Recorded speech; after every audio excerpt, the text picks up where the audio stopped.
Right, good evening, everybody. Hope you're all okay. Recording started, so we're going to crack on. If you could make sure, if you haven't done it yet, please, that you have logged on to nearpod.com.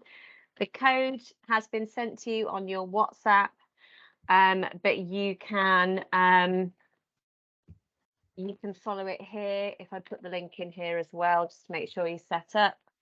What we'll do is we'll have the first of the two sessions every month on Nearpod. So nearpod.com, student box, which is red, and then you should have the following code. I don't think it matters whether it's in capitals or lowercase. It should get you in, and you should be able to see TLA2 managing behaviour effectively. Okay. For anybody who's used Nearpod before, they probably ought to realise how to use it by now. If you are having any trouble, try refreshing the page. That quite often sorts people out. Sounds very simple, but it does often fix the problem. So just keep refreshing until it acknowledges the sign in. And if you're still having trouble, I'll wait for an opportune time during the training to set everybody off on an activity, and then I'll see if I can sort you out. But I don't want to start late because I'm conscious that we've only got an hour. Okay, so if you could put your cameras on, that'd be great, so I know who's here. And then there will be some opportunities this evening to jump in and make oral contributions. I've also set up a couple of activities on Nearpod, which you can do, so you can contribute to the activities online as well. If your camera isn't working, not to worry, but it is useful for the cohort to get to know everybody. Hi, Catherine, because knowing each other's faces makes it nice when you then meet up to do the residential pre or PGC course, because then people look a bit more familiar. So Alex in the background there. Hi, Alex. Okay, let's crack on then. So managing behaviour effectively. Just to put a bit of a disclaimer on this, we could do managing behaviour probably every day for a week and still not get through all the content. It's just, this is the tip of the iceberg tonight, really, folks. And if you want more behaviour management support, I'm more than willing to set up more training, or if you want bespoke managing behaviour support, I'm also more than happy to organise some one-to-ones with you to try to understand what your particular situations are with certain classes and try and give you some strategies. But let's see how we get on tonight. We'll do an hour's input from me tonight. And if you're still concerned that you don't feel like you can manage, or it's getting you down, or you want some additional support, I am quite happy to provide that. Okay.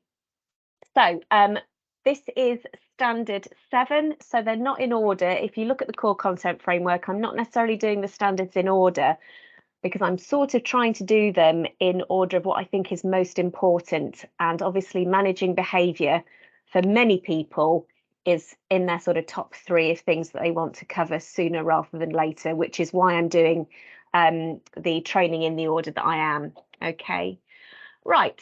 So tonight's session, managing behaviour. So we're into February now. So we've covered setting high expectations. So I've crossed that off the list.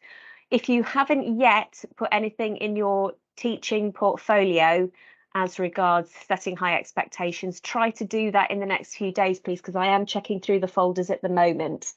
If you remember, you were trying to include references and work relating to high expectations in any of the following: the learning journal, your lesson plans, and all your observations of colleagues. So what I was hoping to see in your trainee portfolios this month was some application of the training on high expectations in whatever form that might take. Okay, and so this month what I'll be hoping to see is some application of the managing behaviour effectively training in your trainee portfolios for February. Okay.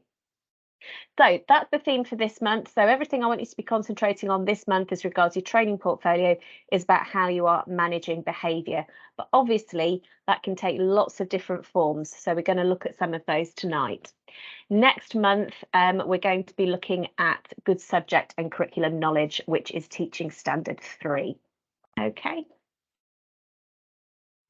So for those people who haven't joined us before, I'm trying to run all of these input sessions, if you like, these themed input sessions along a sort of formula. So we'll look at why the standard is important, we'll look at the rationale behind the standard, why it's relevant to you and your training. Then we look at how you apply the standard, how it might influence your behaviour, mindset and decisions in the classroom. Then we'll look at suggestions for how you might start to build this skill both autonomously and with help from your mentor and your school. And then I'm going to ask you, as I've already mentioned, to try and apply some of this understanding and new learning to what you're doing on your trainee portfolio. Okay. Right, so we'll move on to the first part then. Why is managing behaviour effectively one of the standards? What is its relevance to you? So the rationale behind this standard is about teachers understanding that managing a classroom well gives pupils the best chance to learn well and to feel safe and happy.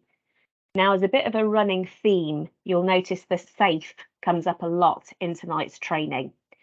And I think sometimes when you're thinking about managing behaviour, the first thing that occurs to you is keeping things calm. You don't necessarily think about children feeling safe, but obviously those two things are inextricably linked, because if children feel that you are calm and that the classroom is being managed in a calm way, that automatically makes them feel safe. And if they feel safe, they are more likely to be in the right frame of mind to learn in your lesson. So predictability, routines, familiarity, these are all things that make children feel safe in your lesson. I think sometimes it would be easy to think that being predictable means you're being boring, but actually in a teaching context, predictability is generally favoured by children because then they know what to expect. And when they come into your classroom, they just feel more comfortable. They know the routines, they know how you speak to them, they know what your catchphrases are, they know how you interact with them. All of these things are actually really positive in a teaching context. Not being boring, it's being trustworthy and having a personality and a consistency that children trust and like and feel safe in. So I want you to bear that in mind. So how do you do this? It's important that you realise that if you establish and reinforce these routines and you positively reinforce them, that's how you create the effective learning environment. A predictable and secure environment is good for all your pupils, but it's especially important for those children who might have special educational needs and might be more emotionally vulnerable as well. So it's especially important that you create those feelings of safeness and security, safety and security for those kinds of children. The ability to self-regulate one's own emotions affects people's ability to learn, their success in school and their future lives. So you being able to regulate your own emotions is important because you're role modeling how to behave to the children and you're demonstrating the importance of that and the benefits of that. So we've talked about role modeling high expectations, and it's the same with behavior. Children, naturally may respond in kind. So if you start shouting at them, they may well shout back at you. So role modeling that kind of calmness and that confidence is important. And it's showing them how to do that. It's modeling how that's done. Teachers can influence pupils' resilience and beliefs about their ability to succeed by ensuring that all pupils have the opportunity to experience meaningful success. So what that means is if you create the right classroom environment, it helps students to be able to have a clear mind to focus and learn and feel successful because the learning environment is conducive to that. Building effective relationships is easier when pupils believe that their feelings will be considered and understood. Now, we're going to talk quite a lot about students and their emotions and how they behave in tonight's session. But it's important to just bear in mind that behaviour management is a lot about emotions and relationships. And also to realise that children are naturally going to be more emotional and more knee-jerk and more personal in terms of how they view the world and how they remember things than perhaps you as an adult will be. The other thing is not as to sort of excuse teachers who can't manage a classroom, because obviously it's important that teachers can do that as part of the job, but pupils' investment in learning is often driven by their prior experiences and their perceptions of success and failure. So if, for example, my background's English, I taught English at secondary level. If pupils hated English, if they'd had a really terrible year before they got to me with a teacher who they thought didn't rate them or didn't encourage them, that's something I inherit as their new teacher, which means that's potentially a barrier for me and my success with that student. So it can be quite useful for me to perhaps appreciate that and not assume that the minute they walk through my door, I can suddenly transform any feelings they may have had that were negative around the subject or their success in the subject. I can possibly change their feelings over time, but I have to accept that sometimes children will have had experiences before they got to me that may have impacted them negatively. So it's important to realise that, you know, much as we'd like to think we're the first teacher who's ever taught these children and, you know, the world's our oyster and so on and so forth, you need to be aware of the context of children. So you need to be aware of what's gone before. And maybe if they have had negative experiences in learning in your subject with prior teachers or with prior results, you may need to build their confidence back up again. Okay, right. So the second part is the practical part. How do you show that you're meeting this standard? What are the practical things that you do to demonstrate that you are meeting this standard? So I'm sorry, this is the sort of heavy talky bit, but it is important to make these points. There are different things that you can do which all contribute to this idea of a positive, predictable and safe environment. So everything in this table underneath is a means of helping you to create that positive, predictable and safe environment. Okay, so being inclusive in your mindset, setting the tone that we accept everybody's point of view and we see everybody's point of view as equal and important.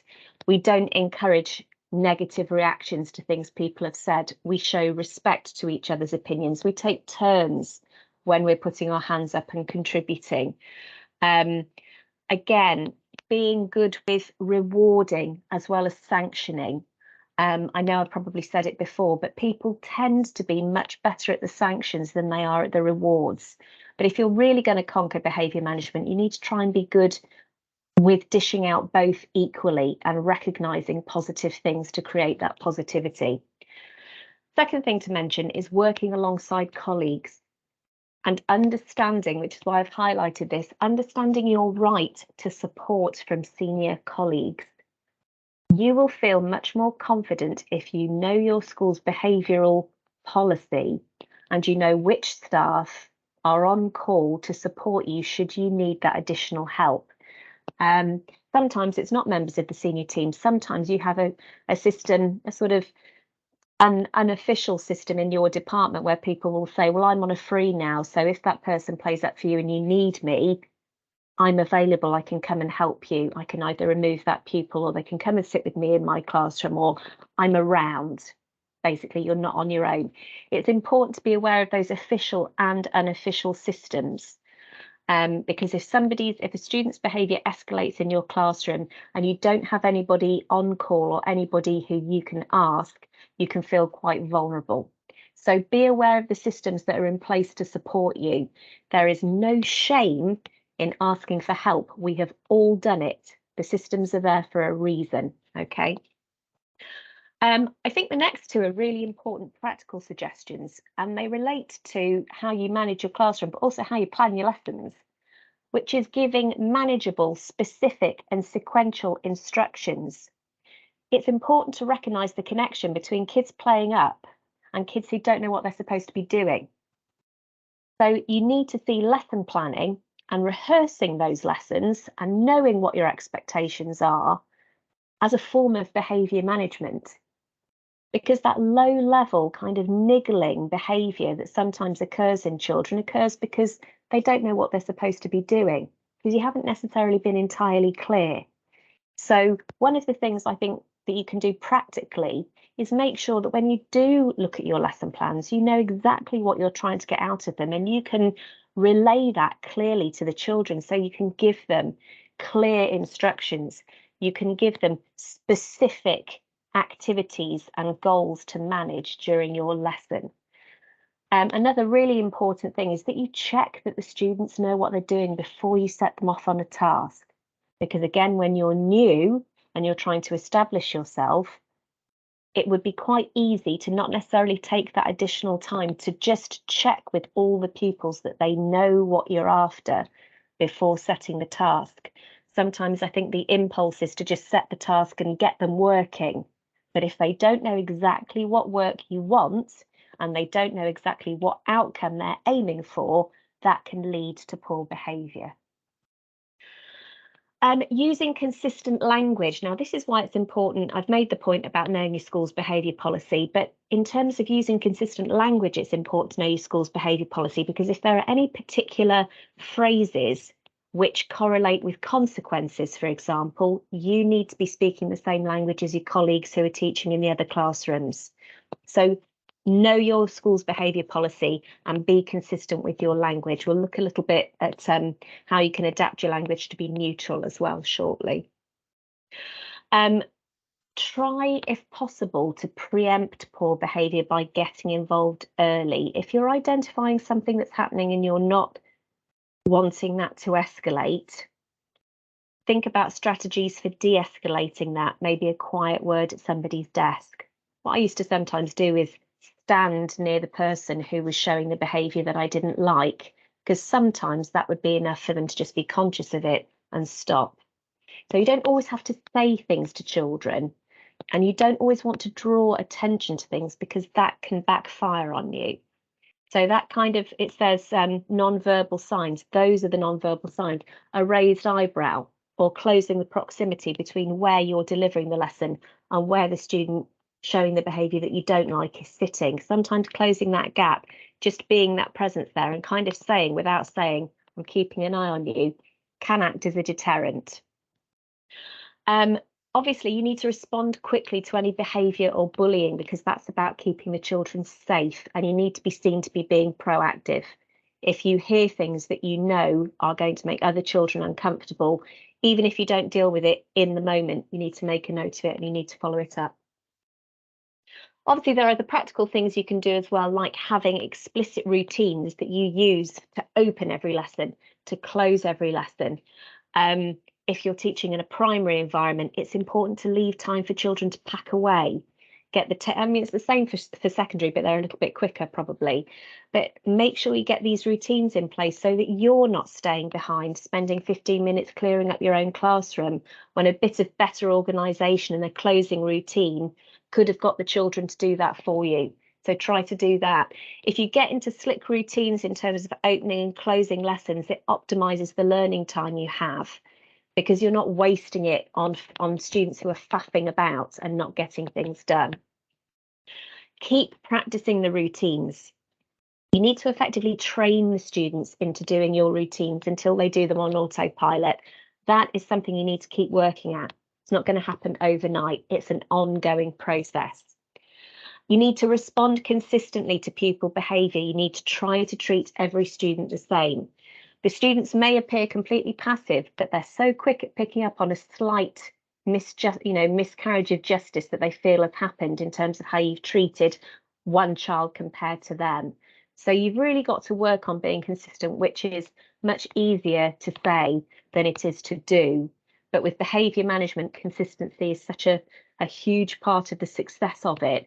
You've really got to work on being consistent, using a consistent language, and making the students feel that you are fair and trustworthy.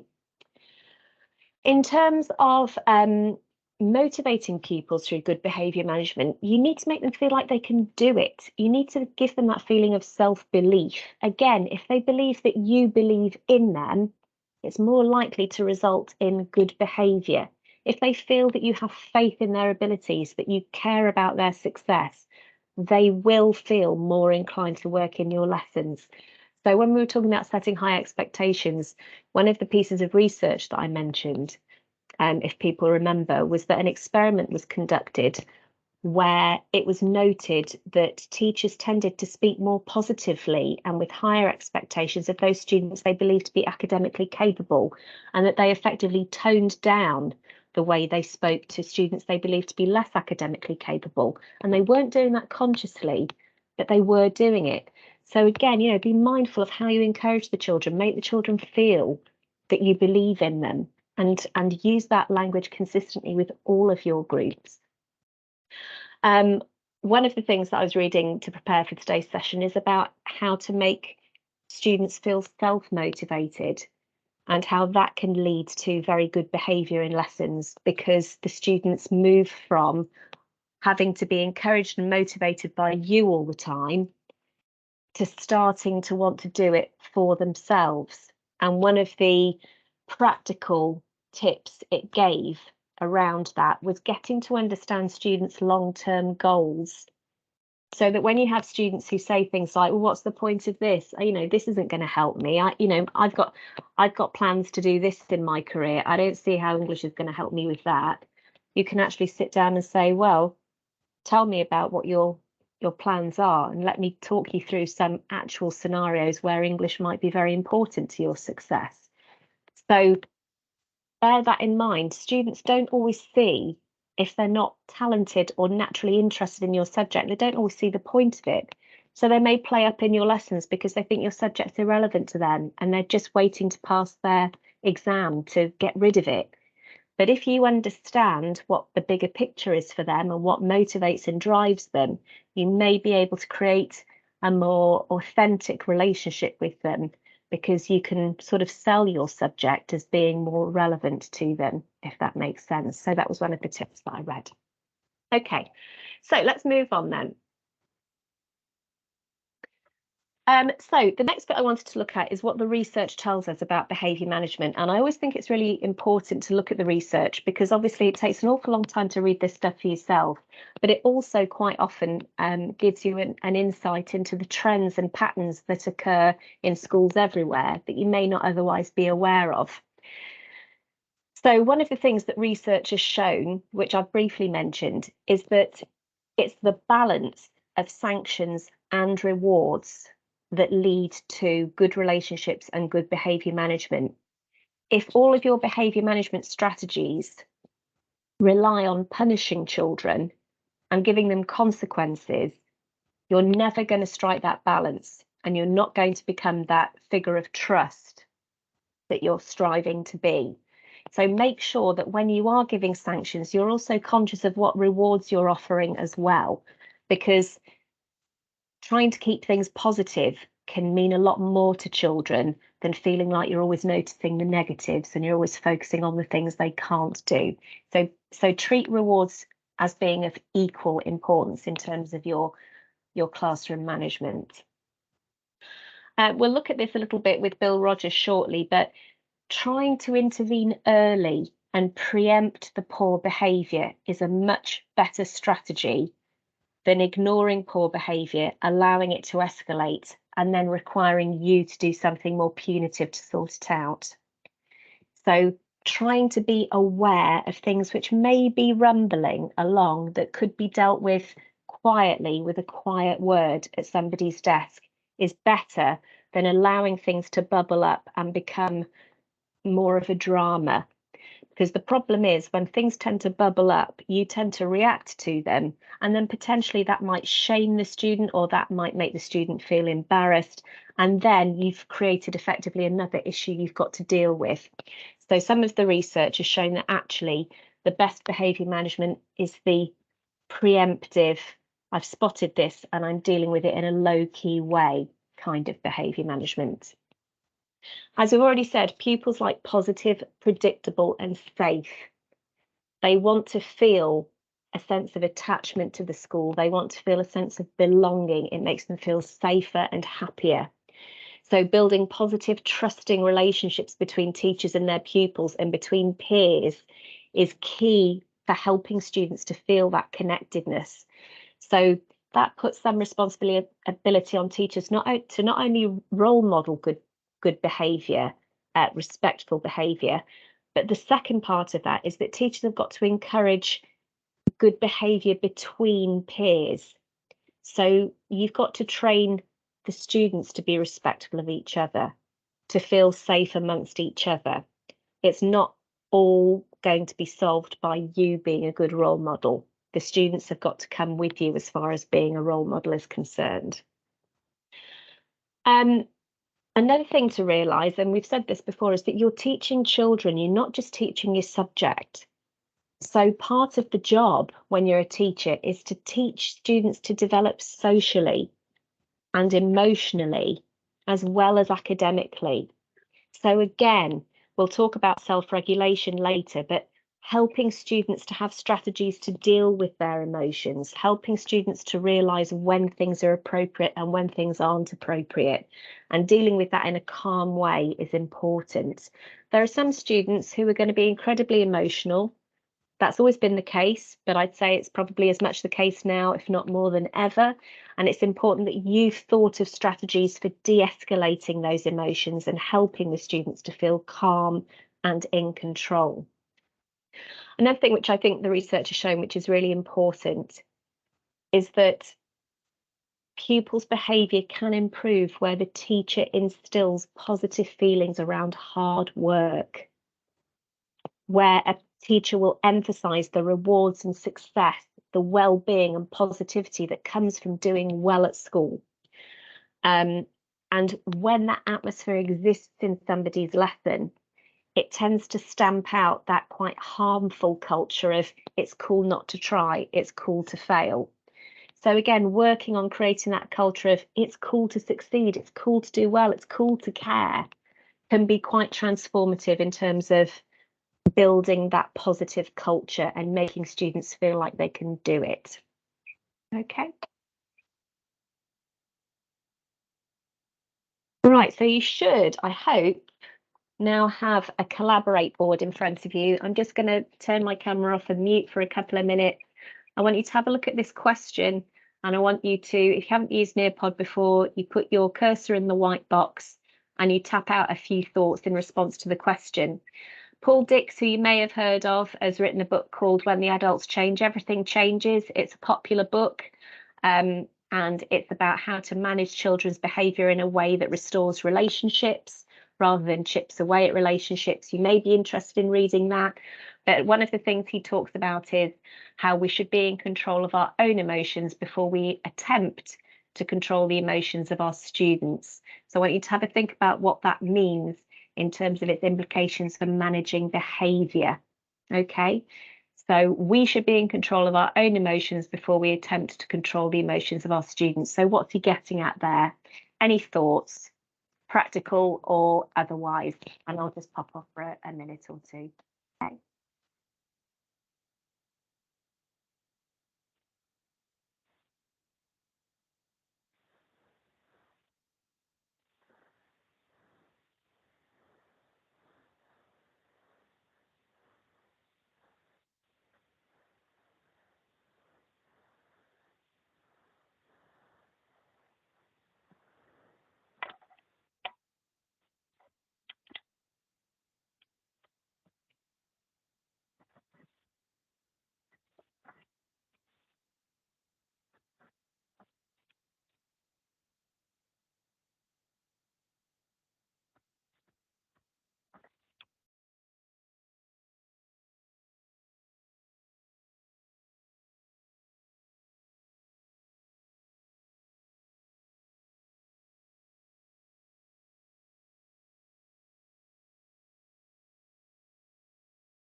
There are some really great responses on there, and they're all valid. And I think that the general consensus, which is the right one, the right instinct, is that you almost need to step outside yourself sometimes and realize that there is an almost invisible barrier between you and the students, and you can't cross it. You can't be seen to be losing your cool. You can't be seen to be coming down to the student's level. Sometimes, I think Hayley's talked about it, you have to almost see yourself differently as an actor playing a role. Because obviously, we all have bad days. There are going to be times when you feel like your day has been a real emotional roller coaster. And if the student says the wrong thing to you, or a student does something that makes you feel really angry, like starts laughing at you when you try to discipline them, that might really trigger a feeling, a strong emotional feeling in you. However, you've really got to try and resist the temptation to show that, which can be hard. And one of the things I want to emphasize tonight is that managing behavior is not a perfect thing, and it's a process, and it's a work in progress. And you are works in progress. There are going to be days when you don't handle behavior well. And there are going to be days when you think, oh, I wish I hadn't said that. I can still remember, and this will have been, oh, goodness knows how many years ago, probably 14 years ago now, at being sarcastic to a girl in a year 8 lesson and feeling awful about it afterwards and thinking, why did I do that? And at the time, I didn't think it was so bad, but in hindsight, I felt really bad about it.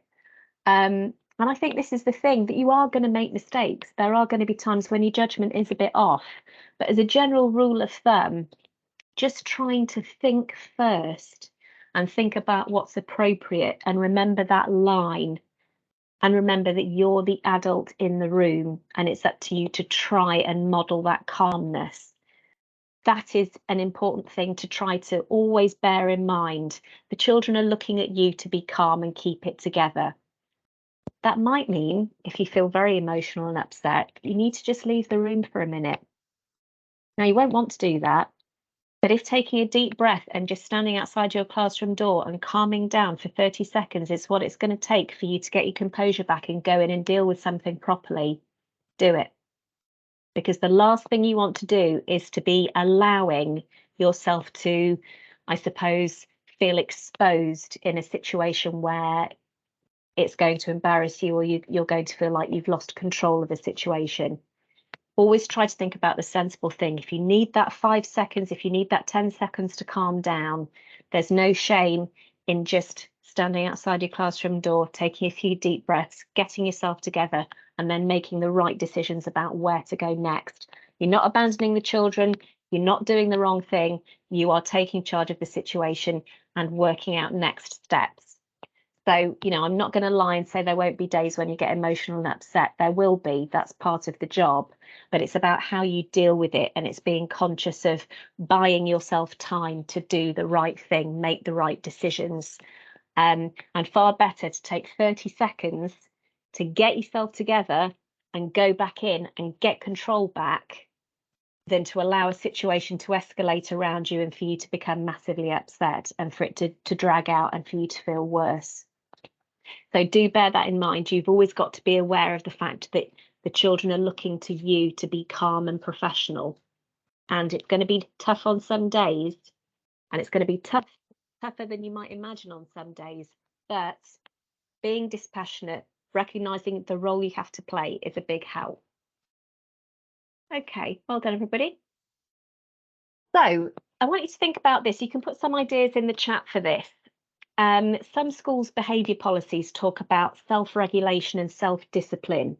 So what they're wanting to do is they're wanting to encourage students to have self-discipline in terms of their interactions with their peers, their interactions with staff, how they conduct themselves academically.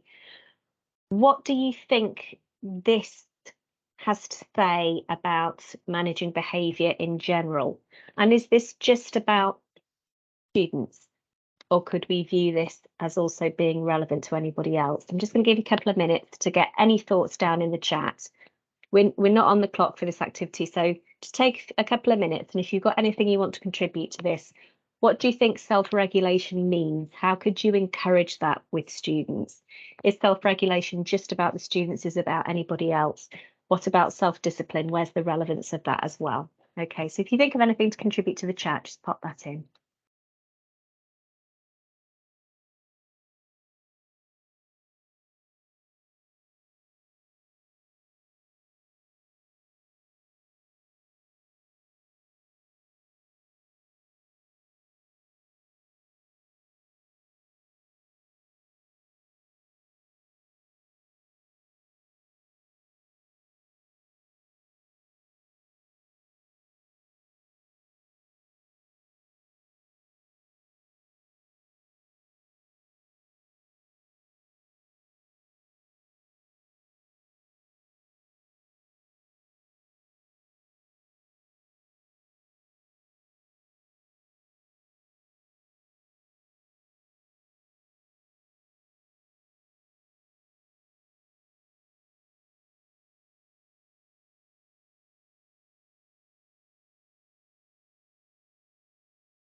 I'm just going to let other people tap away if they want to, but James, I'd quite like you, if you don't mind, to unmute and tell us about any strategies that have helped those students with ADHD that might be adoptable by other people on the call, if that's okay. Yeah, sure. This session's come at a very good time for me actually, because behavior management in general, I've had very varying results with it. For example, yesterday, as you were saying about, how it could be an emotional roller coaster, yesterday was actually quite a bad day for me, I'm going to be honest. I had a 5-period day. It's my Tuesdays are always the ones that I dread because they're so packed out and very busy. And it was really strange because I had year nines that day, and for example, they're usually the classes that there might be a few challenges in there, but they were all fine. But then my year seven class, who I usually have no problems with, it was like really difficult to keep them under control.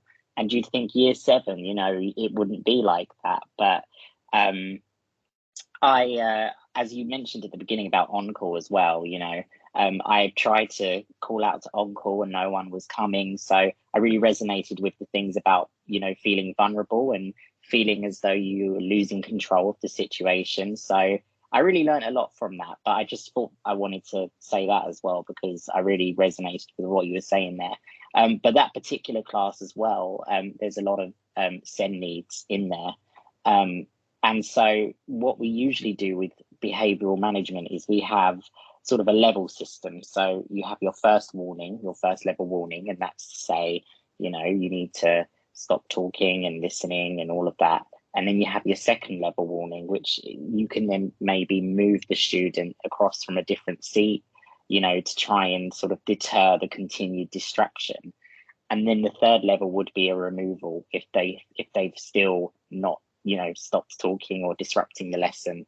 But with SEN students, we're particularly focused on trying not to just instantly go to the removal, because I think that statistically, and it's probably no surprise to hear, the majority of the students that are being removed are those with SEN, especially ADHD.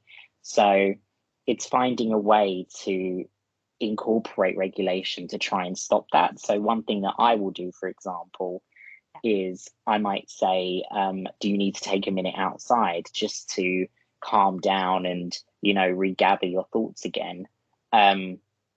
Or for example, at my school, we have a breakout room, which is where the students with ADHD can go if they need to just regulate. And I think they have up to 10 minutes. So they can go there if they really need to just, get back to a level where they are able to just be calm and focus. But what I like to do as the teacher is to actually say, just take a minute outside if you need it, just to calm down. Unfortunately, yesterday that didn't work. So it's not always going to work. You are going to have days where there just might be something. I think, to be honest with you, what triggered it with the year sevens was I'd done a new seating plan, and I don't think they liked it, even though I had warned them the week prior, because I knew that they would react like this. They still reacted in such a way. Yeah. Can I just but ask, yeah, James, when was the last time you saw them to tell them you were changing the seating plan before they came to your lesson? well, I only have them once a week, so it had been Right. about a week. And I think that's a Okay. problem as well, because with my year nines, for example, I have them twice a week. So it's okay because I can tell them maybe 2 days in advance, but it's Yeah. still fresh in their minds. You did the right thing, but I think the circumstance of only seeing a group once a week, Yeah. it meant that even though your instinct was right and you'd given them the warning, they're too immature and they've had too much happen in between times to have dealt with it as you would have wanted them to. Yeah. So, if I was sort of looking at that in terms of reflecting on it for your learning journal, I wouldn't have said there was a lot you could have done differently. And they That's will nice grow to up a hear. bit and they will get better. But yes, I think it's difficult. Managing changes with children is difficult. And when they're younger, I think it is more difficult. But I don't think in hindsight, there was a lot you could have done that you didn't do. You did give them warning, you didn't spring it on them. It's just that it's unfortunate that you only see them once a week. Because obviously, when Yeah. you are going to make changes, to be able to say, oh, and tomorrow, just come in and expect to be sitting with a new partner would have been much easier, wouldn't it? Yeah. But as I said, it's an imperfect thing. Sometimes children behave for you and you have a great lesson.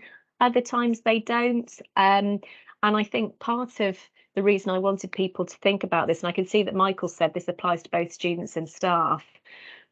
It is, we might have a situation where the behaviour policy talks about students being self-disciplined and self-regulating their emotions, but actually that applies equally to the way staff handle difficult situations. And, you demonstrating the self-discipline to say in your head, this has got a bit much for me. I need to just take 30 seconds out, or I need to ask a child I trust in this class to go and fetch somebody from the staff room to just help me. That's regulating your behaviour, because rather than screaming at the children and having a meltdown, you're making a sensible decision about the fact that you need some help and you're getting that help.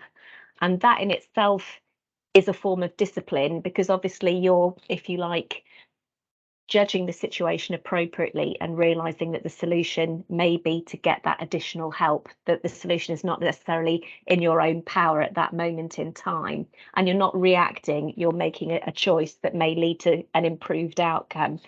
But there are going to be days when, the children are a bit wappy, and sometimes these things just happen. And, I can always remember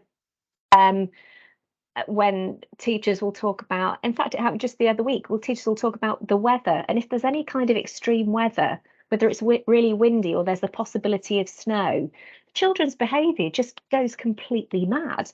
And it's like, why can't we just have a normal lesson? But this is the thing, sometimes the children's mood and behaviour is completely nuts, and it's about something that's completely out of your control. So you need to be sometimes able to just think, this is out of my control. So I can go through these different strategies and I can do my best, but I'm possibly not going to have them exactly where I want them. And maybe part of self-regulation is just being realistic as well about what you can do. So, for example, if I was going to prepare my GCSE group for a really important lesson that I wanted them to learn really well, I wouldn't plan it for an afternoon when I know they've just done something exciting at lunchtime. Or I wouldn't plan it for a Friday afternoon when I know they're just going to be watching the clock until they can go home. So sometimes, you've got to judge the lesson and the situation and how high stakes the learning content is, and try and create the right situation around that so as to not make yourself vulnerable to a lesson being a disaster because it's the wrong time of the day or it's the wrong time of the week. So absolutely, I agree with you, Michael. This idea of self-regulation, self-discipline, it's both sides. It's the staff, the TAs, the students, you're all in it together effectively, which is what I wanted you to realise. I'm just going to look through the chat to see if anybody else wants to speak. Hayley, I wanted your point of view because you're a primary teacher. Can you unmute and tell us what your thoughts were around that, please? You still there, Hayley? If not, I'll try and come back. Okay, right then. So what I want to look at now is something a little bit more practical, which kind of feeds into this theme of trying to preempt, trying to de-escalate a situation before it can catch fire and before it becomes harder to manage.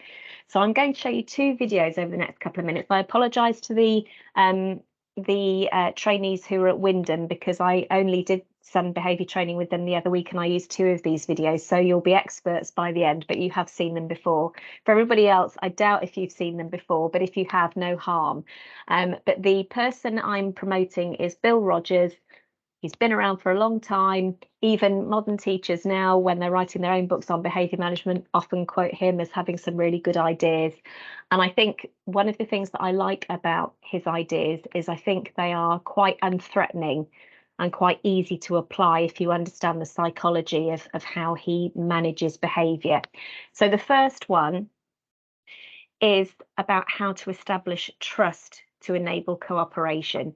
So I've set this up so you can play them at your own pace. So I'll take my microphone off so you can just watch them on your own screen. Okay. So the first one is how to establish trust. Okay, and you can play it at your own pace. You may need to just copy the link after today and watch it back, or you can watch it while the others are completing the next task. So what I want you to do, folks, please, is move on to the next fill in the blanks task. My computer's not playing ball a bit here as well. Apologise, hang on. Right. There we go, it's come back to life. Okay, so there's a fill in the blanks task, which is a little summary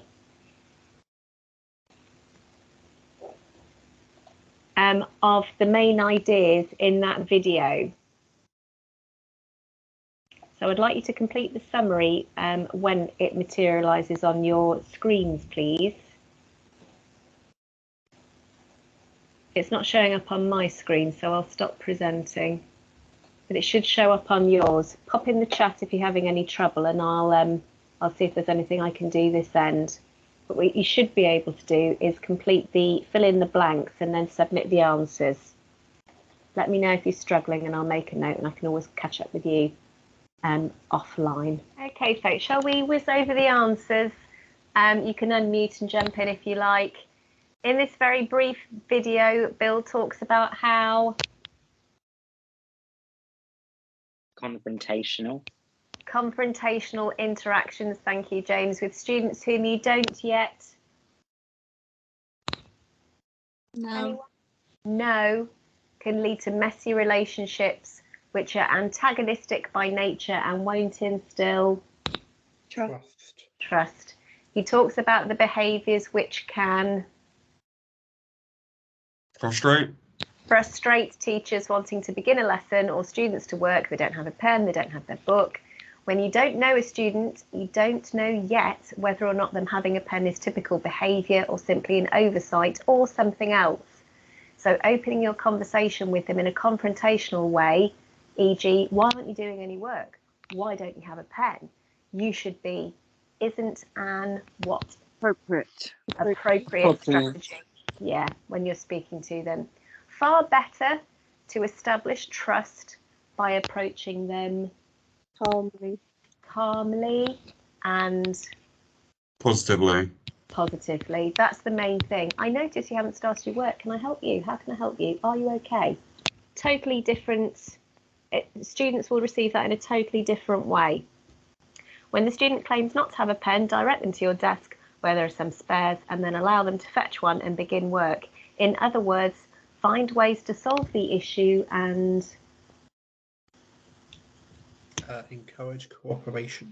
encourage cooperation. Now, I think what can be quite difficult sometimes is that you can see encouraging cooperation as possibly giving in, and you may think that that's a weak thing to do as a teacher, that you should be in control, that you should be strident, that you should be assertive. But in actual fact, that's not really effective behaviour management. It's not managing the behaviour. It's not role modelling those sort of high standards that you want to role model. What it's doing is effectively saying, I'm the boss. Now, you aren't the boss, but you'll get a better result by being positive and encouraging that student to feel that you are in control, but they've got choices here and they can get involved. And you're not making a spectacle of them, and you're not shaming them for being disorganised. You're giving them options to get involved and do the right thing. And, you know, the nature of teaching is that you want students to cooperate, you want them to work for you, you want the outcomes to be good. And you get there by building those relationships. So I think this can be deceptively simple. I think you look at Bill Rogers and say, yeah, that kind of makes sense, that's easy enough. But the more I train on behaviour management, the more I appreciate the subtlety within this and the psychology behind it, and the fact that actually it's not about asserting yourself over and above the student to say, I'm the boss, fall into line, I expect this. It's about quietly reminding the student that actually you're in control.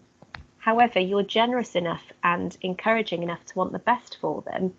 And that means that you're not going to blow out of proportion the negative behaviours. You're going to give them options for solving those and moving on and doing something positive. And a lot of students won't necessarily fight against that because it's so reasonable and so fair. And you are being very, you're instilling that trust by being encouraging and supportive. You're not going in all guns blazing and telling them off. You're giving them options to get the work done. So that's quite a different approach. So by all means, watch some of these videos again, because as I said, I think sometimes it takes a little while for you to sort of understand the almost genius behind it, really, because it seems very straightforward, but it's about understanding how to get the best out of children and get them to feel supported and want to do the right thing. Okay, there's another one coming up. Hopefully, Hayley, this one will work for you, but if anyone's having any trouble, I will put the link into the chat again. Okay, so you should be able to watch this video as well when it comes up. So students should be able to play it. I'm just going to come off. Okay, I don't want to rush you, but I'm conscious of time, so I'm going to whiz through this one. So, dealing with distractions confidently. Again, unmute and jump in as and when. In this video, Bill emphasises the importance of clear Language. And giving students Take up time. That's absolutely essential. Once you've explained your expectations of what they need to choose to do. It's Daniel, isn't it? How's your work going?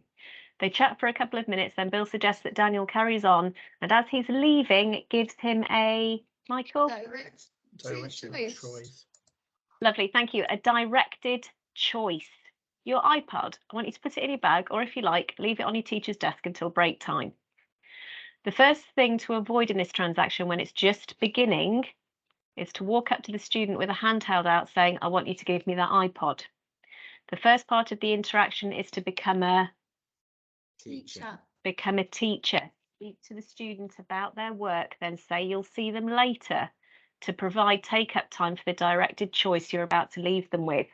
Now, again, it makes a lot of sense. Psychologically, nobody likes to be put on the spot and then have that person hover near them, waiting for them to make a decision.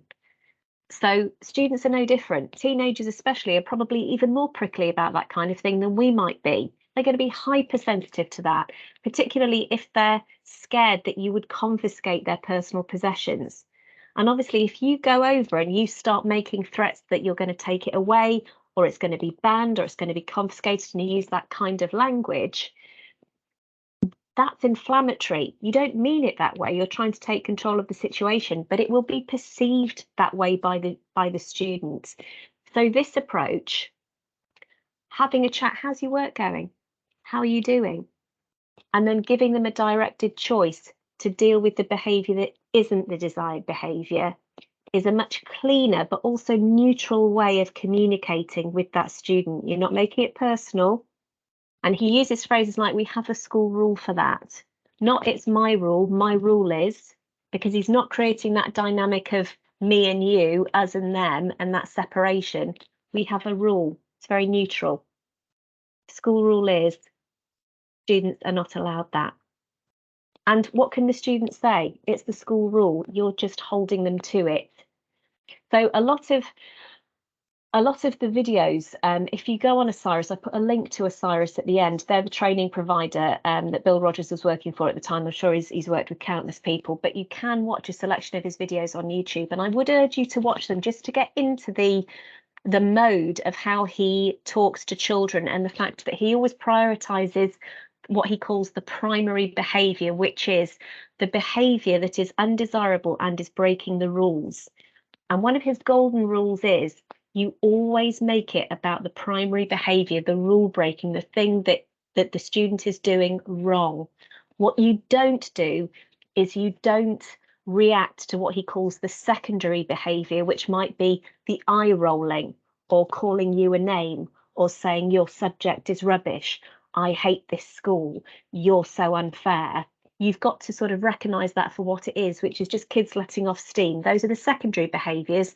They're not great, but what you've got to try and do in the moment is deal with the primary behaviour, which is the student has something they're not allowed.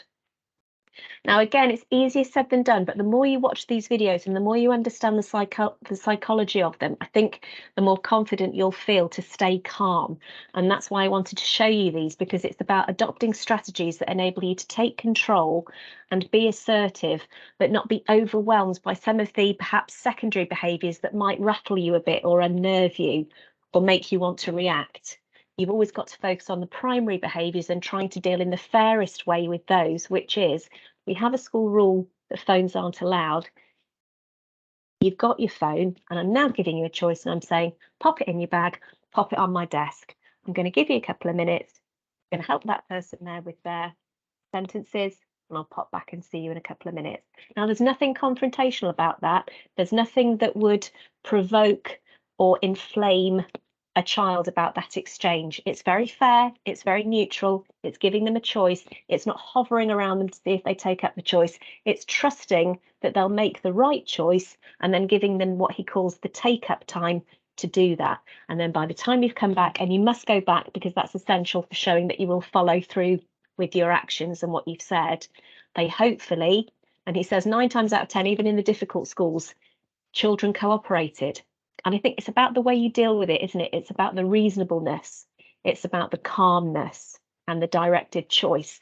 So I know we're whizzing through this really quickly, and I am sorry, because I could run 2 weeks worth of training on behaviour management, but we've got to focus on particular things that I think will help you to build that toolkit of being calm and in control. And I think his training is second to none. So I would recommend you look him up after today.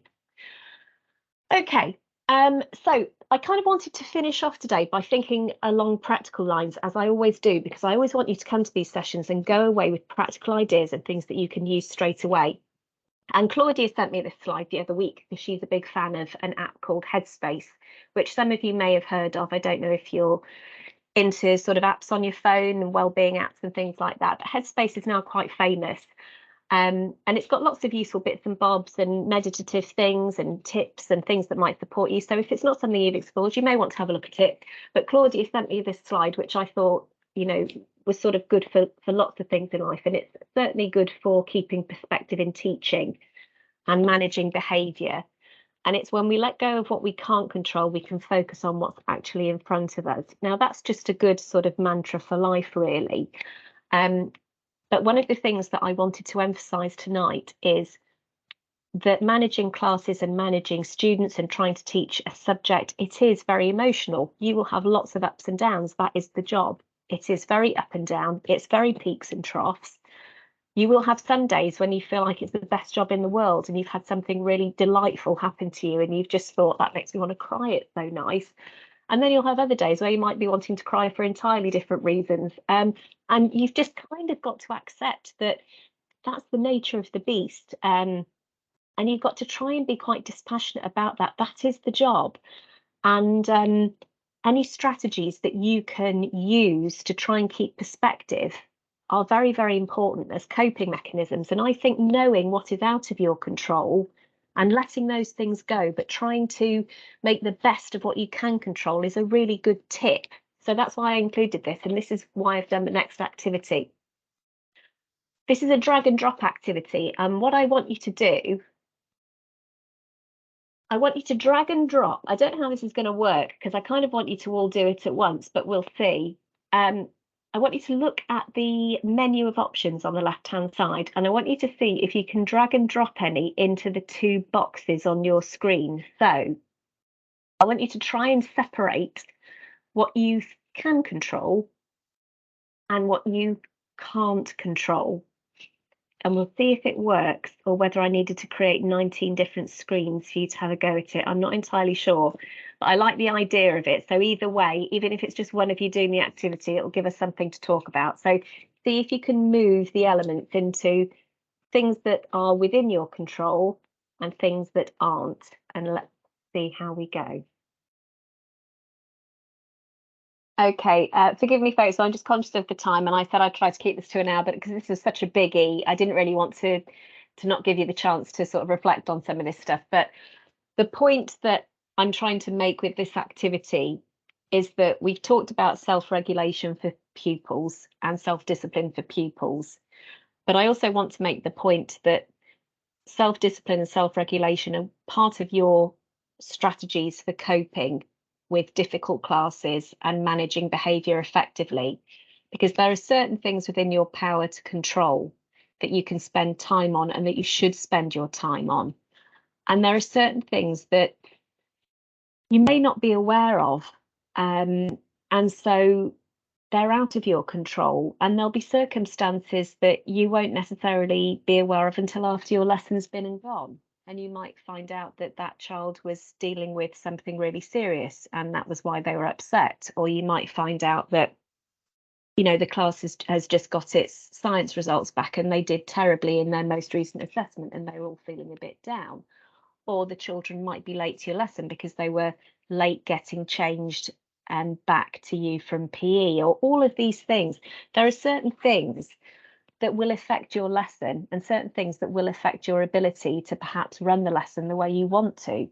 And you kind of have to make your peace with that. Schools are very busy places. They're very unpredictable places sometimes, and things will arise. And you can't beat yourself up over things that you can't control. So the point that I want to sort of emphasize is spend time working on the things that you can control to make your classroom somewhere where the children feel safe and happy and where they want to learn. So my top one would be planning good lessons that the children find interesting. If you're teaching a new subject that's difficult, make sure that you are the expert in the room, because there's nothing more engaging than a teacher who really knows their stuff and can really take something quite sophisticated and quite complicated and bring it down to the wavelength of the children so that they also feel interested and excited about something. So there's no better deterrent to poor behaviour than a really good lesson. And there will be times when your lessons don't go the way you want them to go, but you've got to sort of realise that you are trainees and you are learning, and that's just a normal part of training and a normal process. So when things don't go right, everyone else has been there. We know what it's like. It's not the end of the world. But keep trying to put your resource and your energy into things which are going to have an impact on your classroom and make that classroom feel like a nice place to be. There are small things that really help, like being organised enough to leave your teacher's desk and go and greet the children at the door. People don't realise how powerful that is. That makes such a difference to the tone of your lesson. So that email can wait.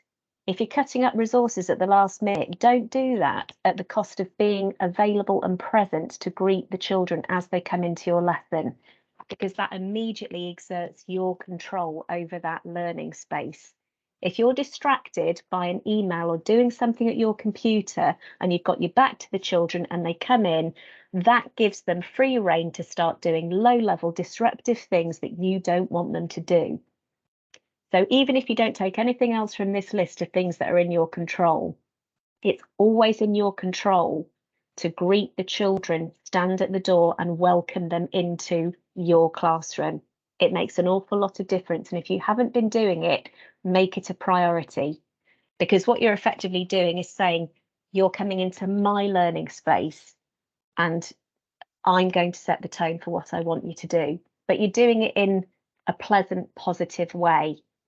So even if you haven't got everything planned to the nth degree, do make sure that you're present and ready for the children when they get to your lesson. It makes a lot of difference.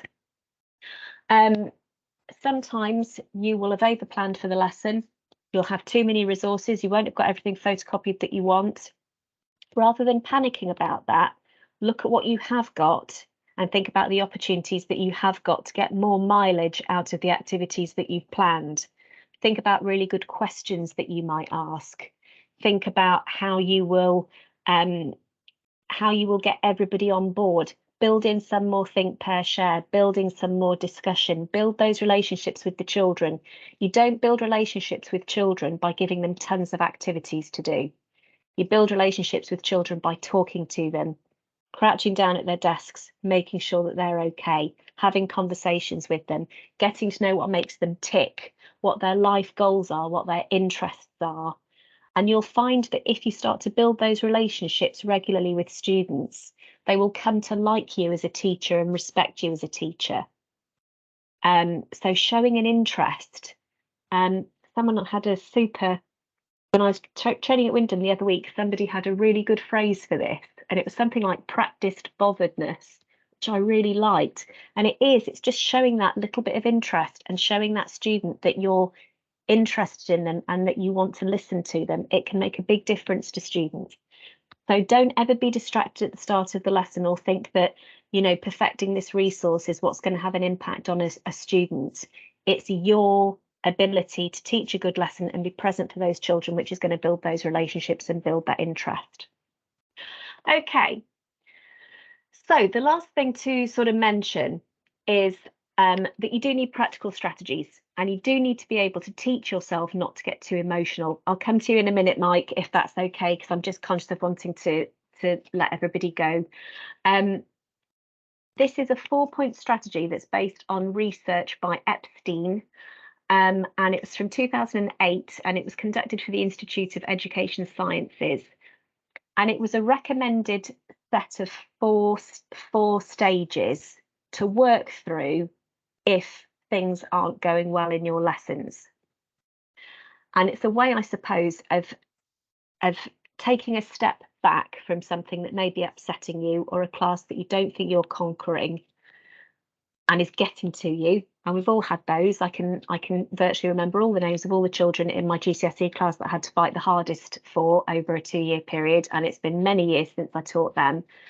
But they completely preoccupied my thoughts. I felt it was a battle I had to win. And because they were my GCSE class, I felt very responsible for their results. So it really mattered to me. And I kind of wish somebody had given this to me at the time, so I could have just extracted myself emotionally from everything that was bothering me about them and just come up with some practical strategies.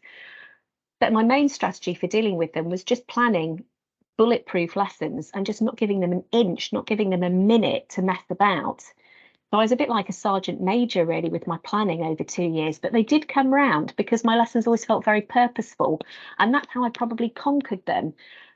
But that was my only strategy, really. And I look at this and I think, well, this is just a really sensible way of regulating your thoughts about a group and giving you some ideas about how to solve things. So it's split into 4 stages where you identify the specifics of the problem behaviour and the conditions that prompt and reinforce it. Because sometimes it's easy to jump to conclusions and it's easy to be convinced that a whole class is against you, when in actual fact it's maybe 2 or 3 kids who are the problem, but they're having an impact on the atmosphere, and it's making you think that there are more children playing up than there actually are.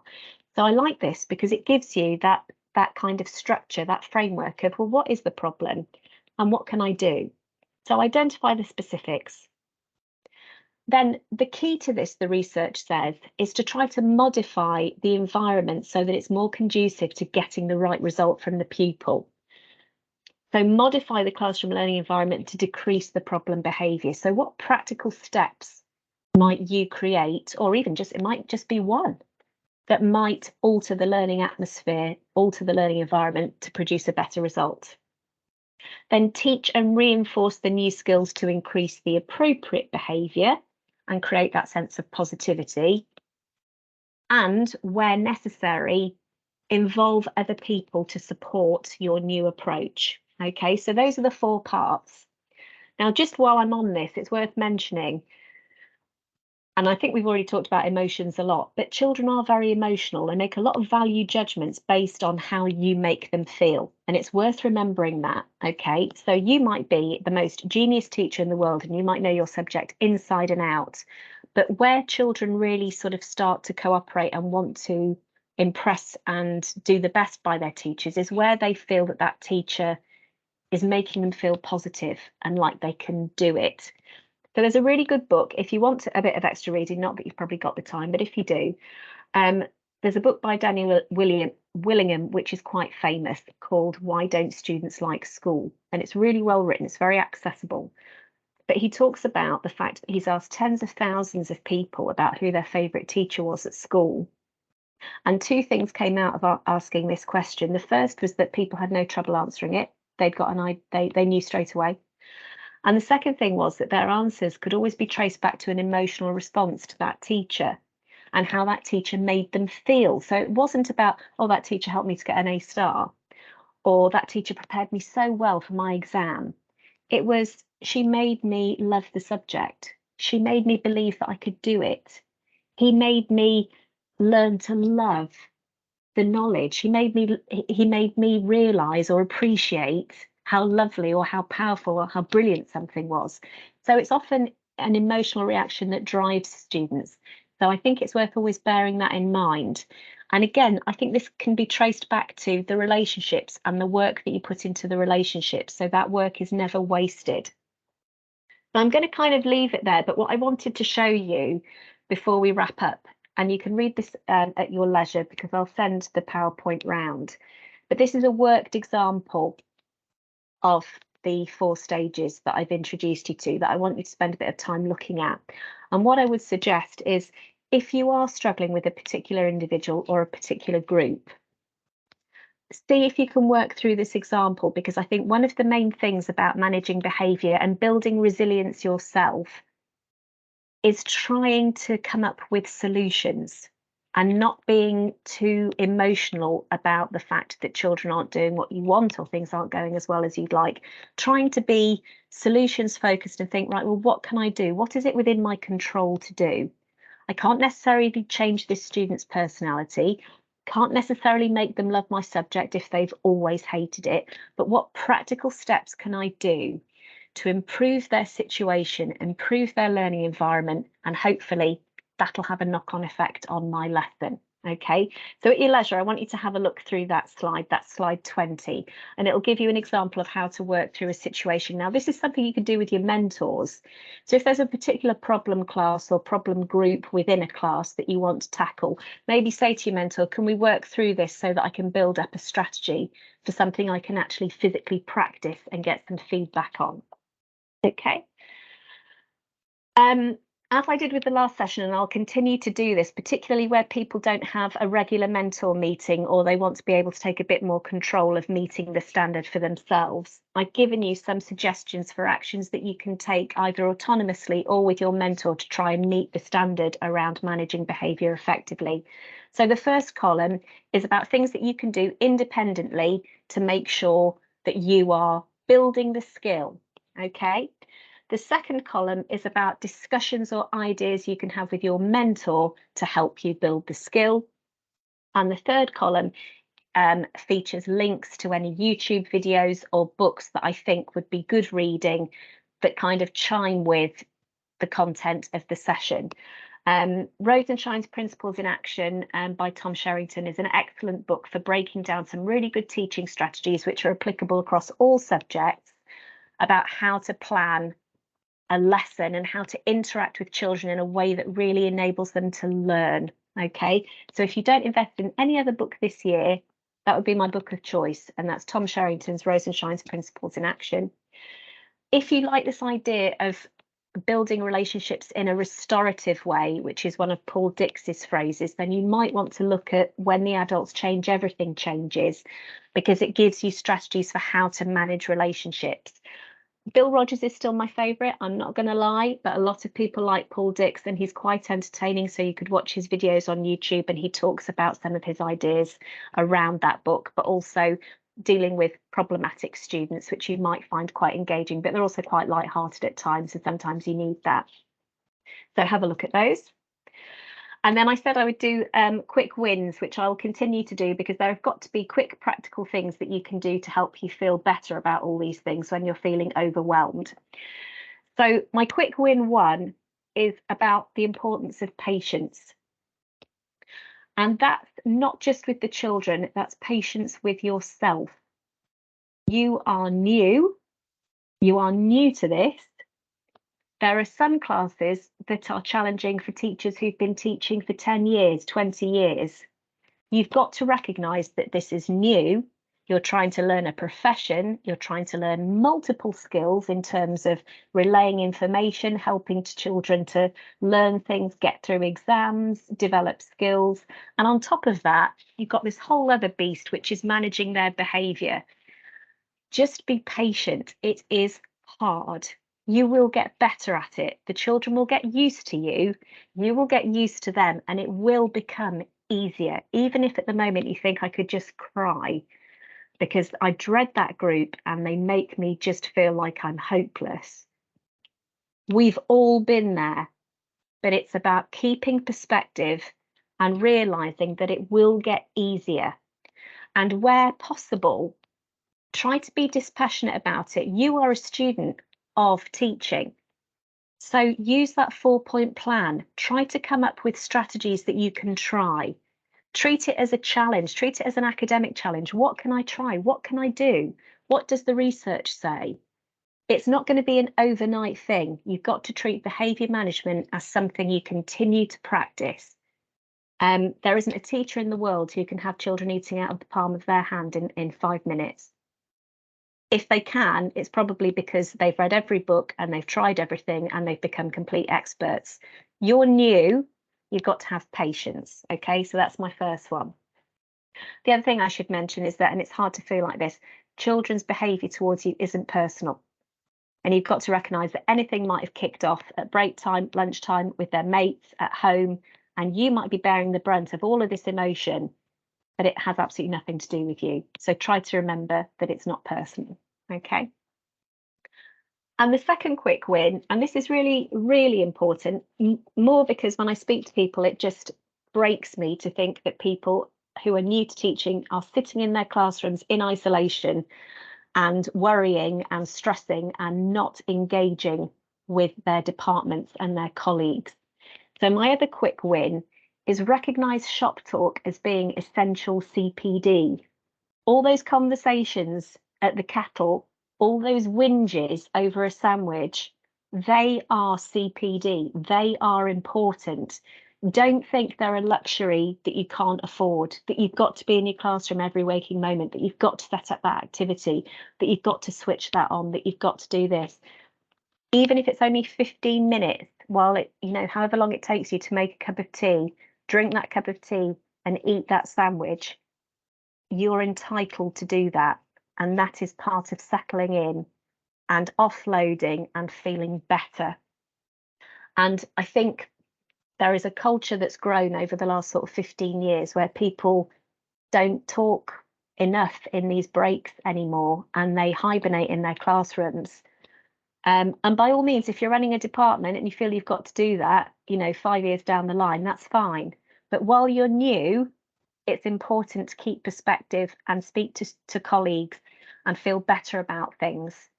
So try to create opportunities for you to offload.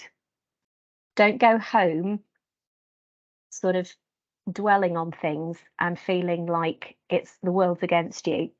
try and have those conversations. I can always remember in my NQT year, I was lucky enough to teach with some really funny people, and the number of times they pepped me up and got me sort of energized and ready to face the world again after a bad morning, because they were funny and they could, you know, make light of their own terrible stories of awful behaviour management and awful lessons, and it always made me feel better.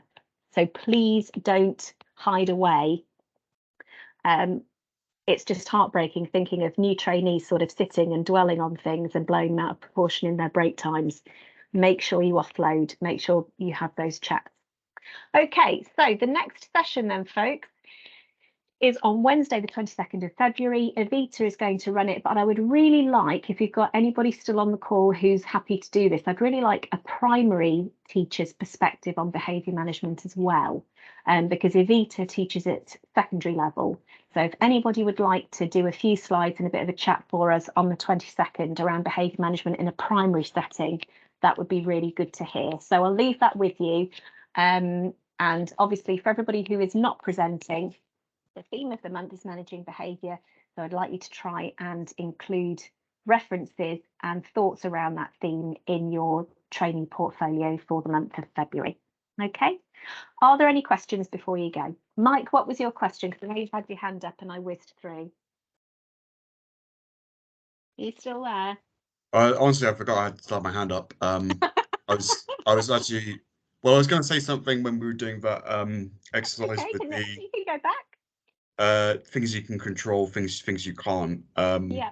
I don't know. I personally felt that there were like a couple of options in there which didn't really fit into either category. Because it could be both. There are some like for instance, like students' mood. You have some influence over that, and you can have like a great deal of control over that if you're able to kind of like raise the mood, if you're able to sort of get people focused, to get people interested.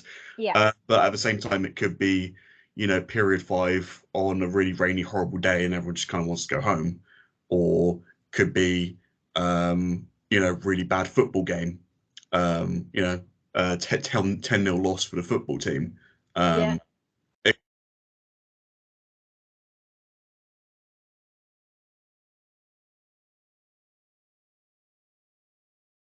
Oh, sorry, Mike. I don't know if you're still there. Is he still there? Have we lost him?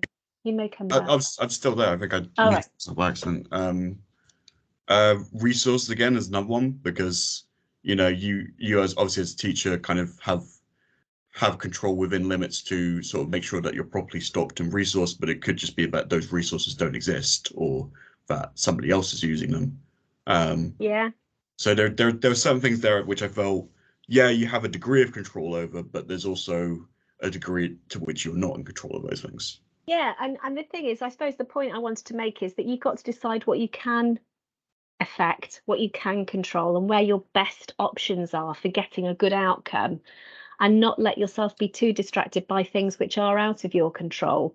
You can't control the weather. If you're peeling the kids off the ceiling because they think they might get a snow day, I'm sorry, but we've all been there, and there is no getting past those moods because everyone's so excited.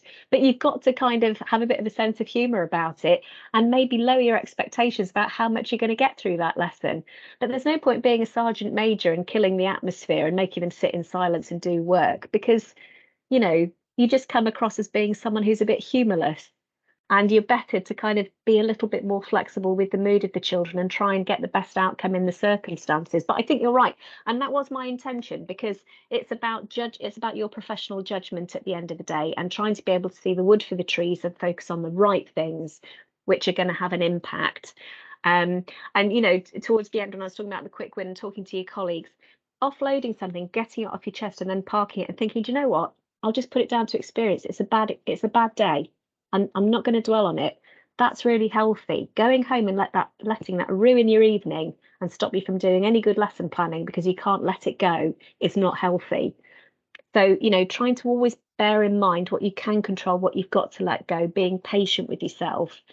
These are all very important things for building that resilience and enabling you to stay calm and make the right decisions. And if at the end of the day you make a bunch of crummy decisions and you have a bad day, don't think that we haven't all done that. That's just part of your training. So don't be too hard on yourselves. Right, it's nearly 5:45. I've really overrun on that one. I think it's because I felt such a sense of obligation to try and cover as much as possible, but I'm afraid that's just the tip of the iceberg. So we can always do more on behaviour management. And if there's anything that you want to do or anything you're interested in that I haven't covered, let me know and I'll try and cover it. In the meantime, there's loads in that presentation that you can do independently on your own time in terms of reading and strategies. So I'll send it round as I normally do, and then you can pick bits out as and when to suit you. But thank you very much for coming. Anybody who wants to have a quick chat with me can stay on the call. Anybody who wants to hop off and have an evening, please do so now. And I will hopefully see you on the 22nd with Evita. Have a good evening, everybody. Bye for now.